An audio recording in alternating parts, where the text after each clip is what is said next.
Hello সবাইকে। আপনারা যদি এই গল্পটা না শুনে থাকেন আমি বলবো তাহলে আপনারা কিছুই পড়েননি। আমি এটা পড়ে যা রিয়েলাইজ করতে পেরেছি সেটাই আপনাদের সাথে শেয়ার করার চেষ্টা করছি এই কয়েকদিন ধরে, আর শেয়ার করব। তো চলুন স্টার্ট করি। তাহাদের দুজনের মাথার উপরে এই অন্ধকারের মঙ্গল বস্ত্রখানি মেলিয়া ধরিয়া আবার যেন নতুন করিয়া শুভদৃষ্টি হইল। রাত্রির এই বিপুল অন্ধকার ভরিয়া গেল মণির অনিমেষ প্রেমের দৃষ্টিপাতে। এই ঘরের বধূ মণি, এই একটুখানি মণি আজ বিশ্বরূপ ধরিল। জীবন মরণের সঙ্গম তীর্থে ওই নক্ষত্র বেদীর উপরে সে বসিল। স্তব্ধ রাত্রি মঙ্গল ঘটের মতো পূর্ণ ধারায় ভরিয়া উঠিল। যতীন জোর হাত ধরিয়া মনে মনে কহিল, এত দিনের পর ঘুমটা খুলিল।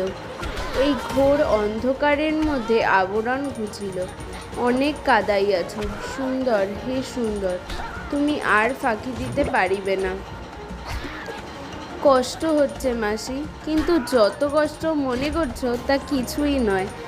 আমার সঙ্গে আমার কষ্টের ক্রমশই যেন বিচ্ছেদ হয়ে আসছে। বোঝাই নৌকার মতো এতদিন সে আমার জীবন জাহাজের সঙ্গে বাঁধা ছিল, আজ যেন বাঁধন কাটা পড়েছে। সে আমার সব বোঝা নিয়ে দূরে ভেসে চলল। এখনও তাকে দেখতে পাচ্ছি, কিন্তু তাকে যেন আর আমার বলে মনে হচ্ছে না। এ দুদিন মণিকে একবারও দেখিনি মাসি। পিঠের কাছে আর একটা বালিশ দেব কি যতীন? আমার মনে হচ্ছে মাসি মণিও যেন চলে গেছে, আমার বাঁধন ছেঁড়া দুঃখের নৌকাটির মতো। বাবা, একটু বেদানার রস খাও, তোমার গলা শুকিয়ে আসছে। আমার উইলটা কাল লেখা হয়ে গেছে, সে কি আমি তোমাকে দেখিয়েছি? ঠিক মনে পড়ছে না। আমার দেখবার দরকার নেই যতীন। মা যখন মারা যান আমার তো কিছুই ছিল না। তোমার খেয়ে তোমার হাতে আমি মানুষ, তাই বলছিল। সে আবার কি কথা? আমার তো কেবল এই একখানা বাড়ি আর সামান্য কিছু সম্পত্তি ছিল, বাকি সবই তো তোমার নিজের রোজগার।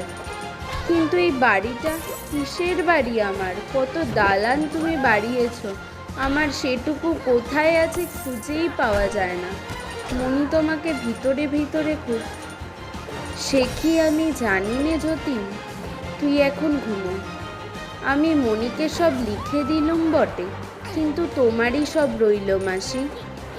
ও তো তোমাকে এখনো অমান্য করবে না, সেজন্য অত ভাবছ কেন?